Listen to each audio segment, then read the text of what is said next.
Penjaga lain juga dengan cepat bergegas. Namun, dia masih diusir terbang dengan tendangan dari Jordan.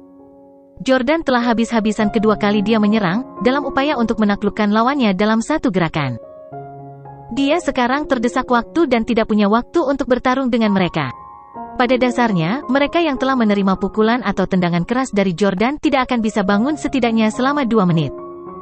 Seseorang datang ke sini. Seseorang mencoba menerobos masuk ke rumah Hanks. Penjaga lain segera berkata ke walkie-talkie. Segera, lebih dari 10 orang berlari keluar dari dalam untuk mengepung Yordania. Pada saat yang sama, Chris dan Rob juga keluar karena mereka telah mendengar berita itu. Yordania, ini kamu. Chris sangat marah melihat Jordan. Ketika Jordan melihat Chris, dia berharap bisa membunuhnya. Jordan menanyai Chris, "Chris, apa yang kamu lakukan pada Chloe?" Chris sedikit terkejut bagaimana Jordan tahu tentang dia yang melecehkan Chloe barusan. Apakah Lauren yang memberitahunya? Atau apakah pesawat tak kasat mata berbentuk UFO Jordan yang mendeteksinya? Chris membungkuk dengan dingin dan berkata, "Ketika Lauren menikahiku dalam waktu 2 hari, Chloe akan menjadi anakku. Aku harus mendidiknya dan menetapkan beberapa aturan untuknya." Jordan menjadi marah. "Persetan dengan aturanmu itu. Tidak ada yang berani membuat aturan untuk putriku. Bawa Chloe dan Lauren segera keluar. Aku akan membawa mereka pergi bersamaku." Chris membalas dengan agresif, "Bawa mereka pergi? Tempat macam apa ini menurutmu? Apakah Anda pikir ini adalah pasar di mana mereka bisa datang dan pergi sesuka Anda?" Petik 2. "Aku bilang, kamu bahkan tidak akan bisa melewati pintu hari ini, apalagi melihat mereka. Juga, izinkan saya mengingatkan Anda bahwa ini adalah rumah orang tua saya. Pergi bertanya-tanya dan mencari tahu apa status ayahku di kota ini. Sebaiknya kamu tidak menimbulkan masalah di sini, atau aku akan memastikan ini berakhir untukmu selama sisa hidupmu." Jordan mengepalkan tinjunya erat-erat dan berseru, "Bahkan jika ini adalah istana kerajaan dan ayahmu adalah raja, aku harus membawa putriku pergi. Kamu harus memiliki keinginan kematian. Pergi." Setelah Chris mengeluarkan perintah, beberapa bawahannya segera berlari. Namun, Jordan menjatuhkan masing-masing dari mereka dengan satu pukulan. Dia menangani mereka dengan mudah dan mereka semua tergeletak di tanah, menjerit tanpa henti. "Sial!" Chris terkejut. Dia paling mengerti kekuatan bawahannya dan dia tahu bahwa mereka sama sekali bukan orang biasa. Jika mereka adalah orang biasa, tidak apa-apa baginya untuk melumpuhkan 10 orang sendirian, tetapi antek-antek ini adalah orang-orang yang dapat dengan mudah melumpuhkan 10 orang biasa. Chris telah kalah dari Jordan dalam pertarungan 1 lawan 1 sebelumnya dan dia merasa marah sejak saat itu. Demikian juga, gerakan Jordan yang cepat, akurat, dan kejam membuat bawahan Chris bergidik ketakutan karena mereka semua penuh dengan kekaguman dan keraguan. Chris menyalak dengan marah, "Dasar idiot. Mengapa Anda melawannya satu persatu? Serang bersama. Tahan dia dan jangan biarkan dia bergerak." Ketika berhadapan dengan orang yang kuat dan kuat seperti Jordan, mereka harus mengerumuninya dan menghilangkan kesempatan untuk menyerangnya. Segera, 10 orang melompat ke arah Yordania pada saat yang bersamaan. Seseorang meraih tangan Jordan sementara beberapa meraih kakinya. Namun, sebagian besar orang dikirim terbang oleh tendangan Jordan sebelum mereka bisa mendekati Jordan. Namun, semakin banyak antek Chris berlari keluar dari villa. Setidaknya ada 100 dari mereka dan mereka semua berlari menuju Yordania satu demi satu. Jordan secara bertahap merasa sulit untuk menangani. Segera, anggota badan Jordan tertahan. Jordan hendak mencoba melepaskan diri ketika melihat Chris yang dengan cepat memanfaatkan kesempatan ini untuk melompat dan menendang Jordan. Jordan tidak bisa menggerakkan anggota tubuhnya atau bersembunyi. Pada akhirnya, dia dikirim terbang oleh tendangan Chris. Seperti yang diharapkan dari seseorang yang telah berlatih seni bela diri sejak usia muda, Chris mengirim Jordan terbang beberapa meter dengan tendangan itu. "Sangat ramah, Tuan Hank. Tuan Hank yang perkasa. Tendangan yang bagus." Rob dan yang lainnya segera mulai menjilat Chris. Chris juga tertawa terbahak-bahak. Dia pernah dikalahkan oleh Jordan dalam pertarungan dan dengan demikian, dia akhirnya mendapat kesempatan untuk membalas dendam hari ini. Setelah menendang Jordan, Chris sangat gembira. Dia berkata dengan sombong, "Jordan Steele, seorang wanita yang mencintaimu sampai kehilangan akal sehatnya sekarang adalah istriku. Dalam 2 hari, aku akan mendorongnya ke ranjang besar dan menyempurnakan pernikahan kita. Jangan terburu-buru untuk mengutuk, aku belajar itu darimu.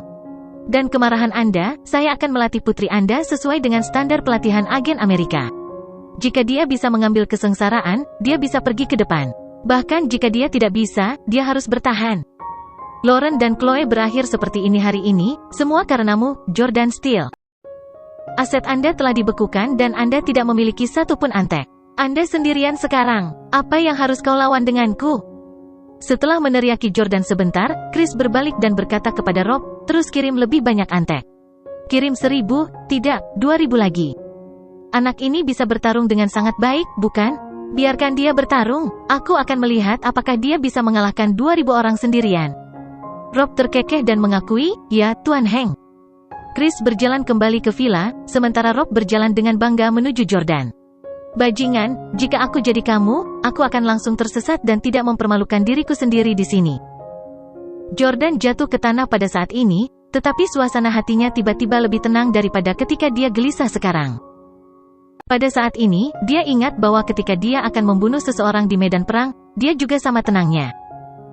Jordan dikelilingi oleh ratusan orang dan dia memperkirakan akan ada lebih dari 2000 orang nanti.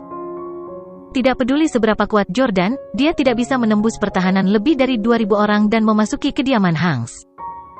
Oleh karena itu, Jordan mengeluarkan ponselnya dan menelepon tim. Dia ingin tim kembali dan mengendalikan pesawat berbentuk UFO lagi sehingga dia bisa menembak mati Chris. Tim dengan cepat menjawab telepon, Tuan. Jordan, sungguh kebetulan. Aku baru saja akan meneleponmu.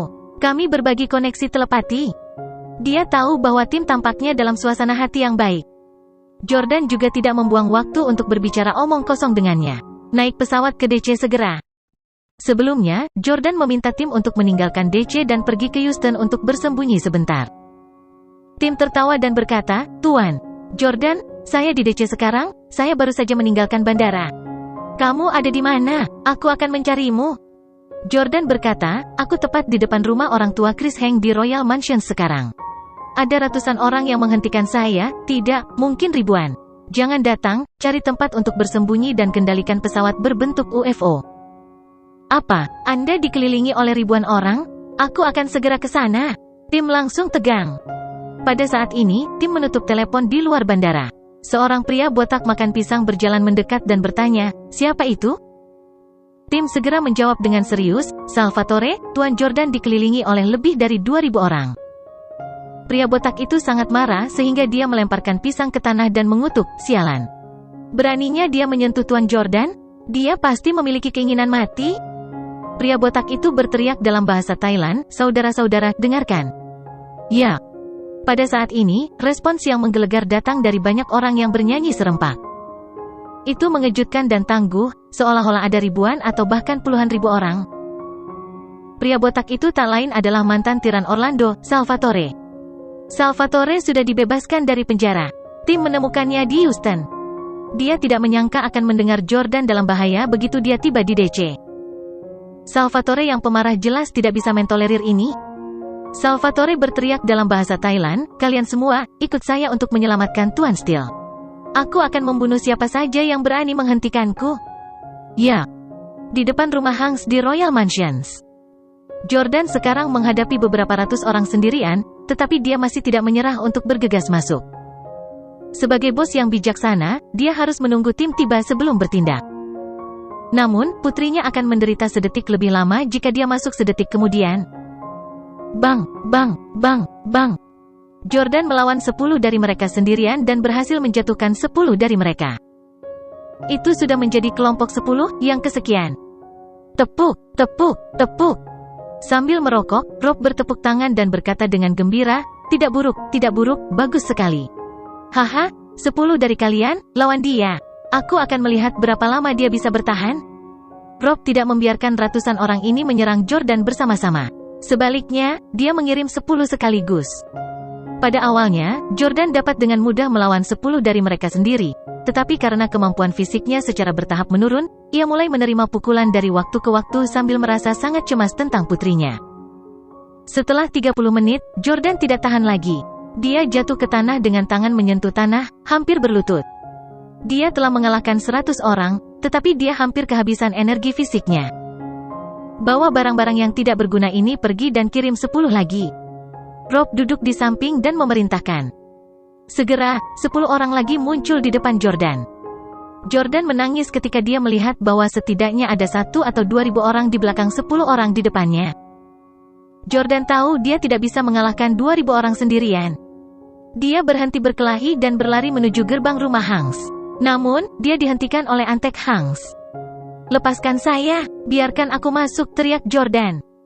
Rob tertawa. "Hei, Master Steel, Warrior Steel, pahlawan, mengapa kamu berhenti bertarung? Terus berjuang. Saya memiliki lebih dari 2.000 orang di sini untuk Anda." Petik 2. "Kamu mau masuk ya? Itu tidak mungkin. Rumah Tuan Hank bukanlah tempat yang bisa dimasuki oleh seseorang dengan statusmu." Jordan hampir kehilangan akal sehatnya. "Aku akan membunuhmu. Aku akan memusnahkan keluarga Chris." Rob berpunuk dengan dingin. "Kamu tidak tahu lebih baik. Sial, Anda bahkan tidak bisa masuk, dan Anda masih ingin menghancurkan keluarga Tuan Hank? Pergi makan omong kosong." Petik 2. "Saudaraku, beri anak ini pelajaran yang baik." Tuan Hank berkata bahwa kelompok 10 orang pertama yang mengalahkan Jordan masing-masing akan diberi hadiah $150.000. Ya. Mendengar hadiah itu, orang-orang ini langsung mengepung Jordan dengan penuh semangat. Namun, pada saat ini, suara yang akrab terdengar. "Siapa yang punya nyali untuk menyentuh tuanku?" Ketika Jordan mendengarnya, dia menoleh dan melihat, hanya untuk melihat bahwa itu adalah Salvatore. Rob tiba-tiba berdiri kaget dan menggonggong. "Sialan, kenapa ada begitu banyak orang dari Asia Tenggara? Dari mana mereka berasal?" Pada saat ini, Clyde tiba di kediaman Martin dan menginstruksikan penjaga yang dia bawa di pintu masuk, "Tetap waspada. Tangkap semua orang Asia Tenggara yang Anda lihat." "Ya." Clyde perlahan berjalan ke kamar Martin dan menyapa dengan hormat, "Tuan, saya telah memperketat keamanan di sekitarnya. Orang-orang di bandara tidak bisa diremehkan. Staf bandara, dan ratusan orang yang saya kirim ke sana, hampir seketika musnah oleh mereka. Mereka sangat kuat, dan saya tidak tahu apakah mereka memiliki senjata. Saya takut mereka datang untuk Anda, jadi saya bergegas." Petik 2. Martin memandang Antek favoritnya dan berkata dalam hati, "Clyde, kamu sangat perhatian. Namun, saya baru saja menerima telepon dari Jim dan dia mengatakan bahwa sekelompok orang telah pergi ke Hanks." Clyde bertanya dengan kaget, "Hanks? Mereka menargetkan Hanks? Orang-orang yang akan menjadi mertuamu?" Martin mengangguk dan berkata dengan senyum di wajahnya, "Jika tebakanku benar, mereka pasti anak buah Jordan. Aku khawatir Hanks akan hancur hari ini." Pada saat ini, di Royal Mansions, gerbang klaster villa mewah ini telah lama dihancurkan menjadi besi tua. Pohon-pohon palem juga tumbang karena menghalangi jalan. Telapak tangan yang tingginya lebih dari 10 meter sedang diinjak atau dibawa oleh kaki tangan sebagai senjata. "Salvatore." Jordan sangat senang melihat bawahan yang sudah lama tidak dia lihat. Salvatore datang ke Yordania dan segera berlutut. "Salam, Tuan Jordan." Pada saat yang sama, orang-orang kekar di belakang Salvatore semua berlutut ke Yordania dan berkata dalam bahasa Inggris yang patah-patah, "Salam, Guru." Mereka keras dan megah. Rob dan Antek Hanks semuanya tercengang. Jordan yang tidak punya uang benar-benar berhasil mengumpulkan begitu banyak orang. Jordan membantu Salvatore berdiri dan bertanya dengan gembira, "Kamu baik-baik saja sekarang? Di mana Pablo?" Salvatore mengangguk dan berkata, "Aku tidak melakukan kejahatan apapun sejak awal. Saya dibebaskan setelah pengkhianat itu menjatuhkan tuduhan palsu terhadap saya. Namun, ada bukti yang memberatkan Dalton untuk sesuatu yang telah dia lakukan di masa lalu, jadi dia dijatuhi hukuman 1 tahun penjara." Oke. Salvatore dibebaskan sementara Pablo hanya dijatuhi hukuman 1 tahun penjara. Tampaknya Martin telah memenuhi janjinya kepada Jordan. Salvatore melanjutkan, "Sebelum saya keluar, Tuan Dalton secara khusus menginstruksikan saya untuk pergi ke Asia Tenggara setelah saya dibebaskan dan mengumpulkan semua sisa 800 atau lebih pejuang yang dia latih secara diam-diam di sana. Dalton takut sesuatu akan terjadi padamu, jadi dia memintaku untuk mengumpulkan orang-orang ini untuk membantumu." Jordan melihat kerumunan besar di belakangnya untuk melihat bahwa mereka semua menatapnya dengan tatapan hormat. "Karena Tuan Jordan adalah Tuan Dalton, Tuan Jordan adalah tuanku juga. Kami berjanji setia kepada Tuan Jordan," kata pemimpin itu dengan aksen Thailand yang kental. Jordan mengangguk. Pablo telah sangat membantunya. Jordan tidak lagi menahan dan mengangkat tangannya. Dia berseru dengan keras, "Kalian semua, ikuti aku. Bunuh siapa saja yang menghalangi." "Ya." Suaranya bergema, dan Jordan memimpin 800 orang untuk menerobos masuk ke rumah Chris. Melihat keadaan menjadi serba salah, Rob segera menyelinap masuk untuk memberitahu Chris. Gulungan. Pak Heng, kabar buruk, Jordan telah menelepon seseorang. Rob berlari ke aula dengan panik, hanya untuk tersandung dan jatuh ke tanah karena betapa ketakutannya dia. Chris juga menjadi bingung. Dia telah mendengar bahwa ada sesuatu yang salah dengan situasi di luar. Ada berapa dari mereka? Rob menjawab, semuanya dari Asia Tenggara. Chris berkata, jangan takut, mereka tidak bisa masuk. Pada saat ini, ayah Chris berjalan dengan ekspresi serius. Chris, orang macam apa yang telah kamu provokasi? Beraninya kau membiarkan mereka memblokir pintu masuk. Jika tersiar kabar, aku akan sangat malu. Ibu Chris berkata, pasti si jalang Lauren yang memanggil kekasihnya itu untuk datang. Beraninya si brengsek itu membuat seseorang datang membunuhku setelah aku baru saja menceramahinya? Aku harus memberinya pelajaran yang bagus kali ini. Mengatakan itu, Ibu Chris berlari ke atas lagi dengan putus asa untuk mencari Lauren. Chris merasa sedikit bersalah. Jika dia tidak membuang berat badannya dan mengalahkan Jordan tetapi membiarkannya masuk, situasinya mungkin akan berbeda. Karena itu, Chris berkata kepada ayahnya, maaf, ayah. Aku meremehkannya. HMPH, meremehkan musuhmu adalah hal yang tidak boleh. Anda sudah berusia 30-an. Kenapa kamu masih membuat kesalahan seperti itu? Petik 2. Ayah Chris menghela nafas dengan putus asa sebelum mengangkat telepon. Tapi tidak apa-apa, karena aku orang tuamu, aku akan membantumu mencari tahu. Dia mencoba menelepon seseorang, tetapi tidak ada jawaban. Dia tidak pandai menggunakan smartphone, jadi dia bertanya kepada Chris, Chris, mengapa saya tidak bisa menelepon? Chris meraih teleponnya dan melihatnya, hanya untuk mengetahui bahwa tidak ada sinyal. Chris mengeluarkan ponselnya sendiri dan menyadari bahwa sama sekali tidak ada sinyal. Bahkan layanan Wi-Fi di rumah juga tidak berfungsi. Astaga! Saat Chris panik, Jordan dan Salvatore sudah keluar dari pengepungan dan menyerbu ke rumah Hanks. Apa? Ini tidak mungkin. Hanya kurang dari 10 menit dan kami memiliki lebih dari 2.000 orang di sini. Bagaimana dia menyerang? Baik Chris maupun Rob gemetar ketakutan. Mereka terlalu percaya diri dengan tenaga 2.000 orang yang kuat. Orang-orang ini semuanya adalah petarung terbaik Pablo, yang telah diasuh dan dilatih dengan cermat selama dekade terakhir ini. Mereka telah menghabiskan setiap hari dalam hidup mereka selama 10 tahun terakhir untuk bertarung di berbagai pertarungan bawah tanah di Asia Tenggara. Bagaimana bisa para gangster yang sering mengunjungi klub untuk hiburan sepanjang hari dibandingkan dengan para petarung itu? Mereka pada dasarnya tidak memiliki masalah melawan 5 orang sendirian. Oleh karena itu, hanya dalam beberapa menit, semua antek Hanks dikalahkan. Hanks ingin meminta dukungan, tetapi tidak berhasil. Mereka bahkan tidak bisa membuat satu panggilan telepon pun. Seperti itulah Jordan. Sejak dia kembali dari medan perang, dia tidak akan pernah memberi pihak lain kesempatan untuk menarik napas begitu dia menyerang. Dia harus menekan lawannya sampai mereka terlalu lemah untuk membalas. Chris Heng. Setibanya di tempat Hanks, Jordan sudah melihat Chris yang berada di ruang tamu. Sambil memanggil namanya, dia menyerbu ke depan. Rob segera berteriak panik, seseorang, ayo lindungi Tuan Heng dan Tuan Chris. Antek Hanks dengan cepat muncul di depan Chris dan ayahnya untuk melindungi mereka. Di sisi lain, Jordan dan Salvatore berjalan menuju pintu, selangkah demi selangkah sambil menjatuhkan antek demi antek. Jordan tiba-tiba mendengar suara tangisan seorang gadis begitu dia tiba di pintu. Ayah, ibu. Jordan langsung kaget, ini Chloe. Jordan tahu bahwa Chloe yang menangis. Suara itu berasal dari kamar di lantai 2. Jordan tidak punya waktu untuk melawan Chris sampai mati, jadi dia bergegas ke atas untuk memeriksa Chloe. Karena sebagian besar antek Hanks harus melindungi Chris dan ayahnya, mereka gagal menghentikan Jordan naik ke atas. Mengikuti tangisan, Jordan mendorong pintu sebuah ruangan, dan benar saja, dia menemukan Chloe di dalam. Dia melihat Chloe terbaring di lantai, matanya bengkak karena menangis. Ada seorang wanita paruh baya berdiri di depannya, yang seharusnya menjadi bawahan Hanks. Dia terus menceramahi Chloe, untuk apa kamu menangis? Kamu celaka, jika kamu menangis lagi, aku akan melemparkanmu ke hutan untuk memberimu makan serigala. Petik 2. Ketika Jordan melihat adegan ini dan mendengar kalimat ini, tinjunya yang terkepal mulai bergetar tanpa henti. Tidak ada yang berani mengatakan kata-kata seperti itu dan melakukan hal seperti itu pada putrinya. Pelayan itu tidak tahu bahwa Jordan sedang berdiri di depan pintu. Dia berjalan mendekat, meraih punggung wanita tua itu, dan melemparkannya keluar.